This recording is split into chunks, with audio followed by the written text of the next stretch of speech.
So the first measurement to get for female measurements is the shoulder. Okay, first of all, I would locate my shoulder joint from this shoulder joint to the other shoulder joint. So for this one, I'll just touch this bone and then take it across to this place. So I have a 16 for her. Now, without removing your hand from where you got the shoulder measurement, you take this one up and replace it exactly where I have the shoulder to get the sleeve.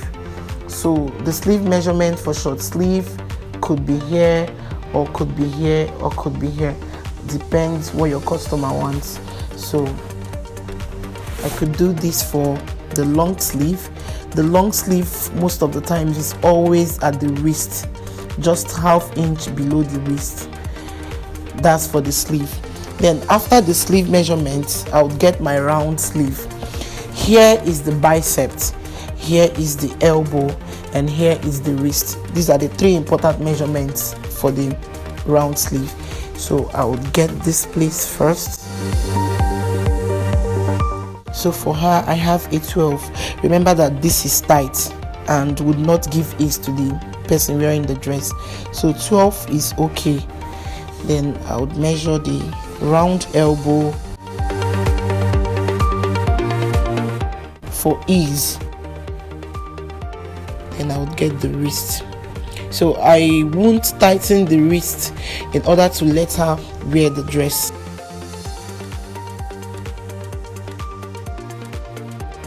Now after that part, I'll get to the bodice part. First off, I get my bust. So to get a perfect bust measurement, you have to be sure you are not measuring above the bust or under the bust. Make sure the tape is running through the nipple, just across the nipple. So I have a 35.5. I won't use 34 because it's compressing the bust. So you just get the measurements where the client has ease. So I would use either 34.5 or I would use 35 for her. So after the bust measurement, I could get the above bust, round above bust.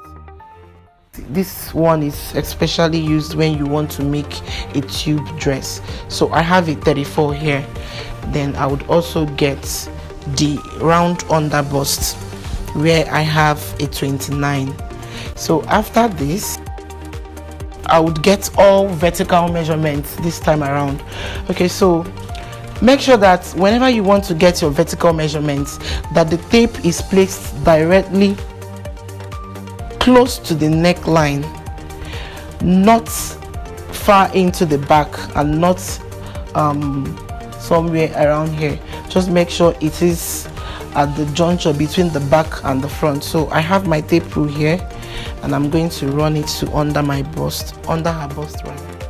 It's usually important when you want to make bustier dresses to locate the nipple to nipple.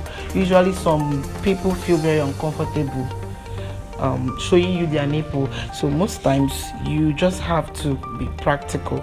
So I'll just guess this point and this point. So for her now, I have 7 inches from one nipple to the other. Another important thing to measure, especially when you are making off-shoulder dresses, is the round off shoulder. This would help you get a perfect hold for your clothes. So this is cool. It's 40, but then I could do a 41 for a little ease. After getting the nipple to nipple, what I want to get now is the chest width. So this is just getting your measurement from where your hand, the juncture between your hand, your arm and your body. So I'll keep my tape here and then I'll run it across this part. So I have an 11 for the chest width. Then I would get the back side also from this part to this part. So for her, I have a 13 for the back side. This is the bust cut, so I have a 14 for her. For this bust cut, you measure directly under her bust, directly under her bust. Now after this measurement, the next one and very important one to get is the half length. This is where the shape of a woman comes out. Now if you look around your tummy, there is this particular part where you have this very nice shape. It's a little bit deeper than your under bust and deeper than your waist. So at exactly that part you get the half length. So for her, I'll be using a 17. So her half length is 17, and directly at this half length I'll measure her tummy.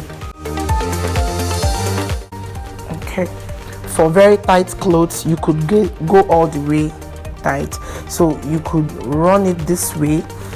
Depends how you want, how tight or how loose you want the dress to be. But to get a perfect measurement on her, I'll be using a 27.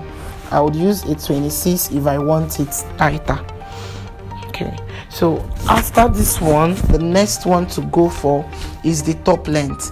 Usually top lengths are not constant. You measure how long or how short you want your top to be. So this could go for a crop top, this could go for a bralette, this could go for practically a waistline top, and this could go for a long top.